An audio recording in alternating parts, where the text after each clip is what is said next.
রাজধানীর আগারগাঁওয়ে নির্বাচনী প্রশিক্ষণ ইনস্টিটিউটে প্রবাসী বাংলাদেশিদের ভোটদান পদ্ধতি নির্ধারণে এই কর্মশালার আয়োজন করে নির্বাচন কমিশন। মঙ্গলবার দিনব্যাপী কর্মশালায় ইসি সহ ২২টি দেশি বিদেশি প্রতিষ্ঠানের ৮০ জন প্রতিনিধি অংশ নেন। তারা প্রক্সি, অনলাইন ও পোস্টাল ভোটের বিষয়ে মতামত দেবেন।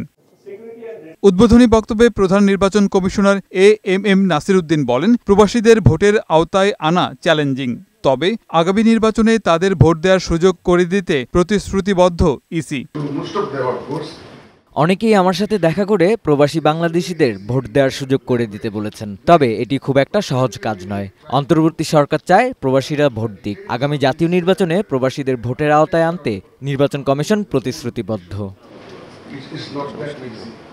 সিইসি জানান, বাস্তবতা বিবেচনায় প্রবাসীদের ভোট দেওয়ার চূড়ান্ত পদ্ধতি ও পরিধির বিষয়ে সিদ্ধান্ত হবে।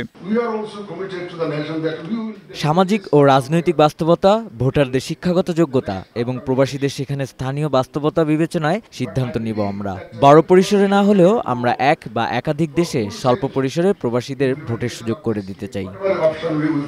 বিকেলে এই কর্মশালায় উঠে আসা পরামর্শ জানাতে সংবাদ সম্মেলন করবেন নির্বাচন কমিশনার আবুল ফজল মোহাম্মদ সানাউল্লাহ।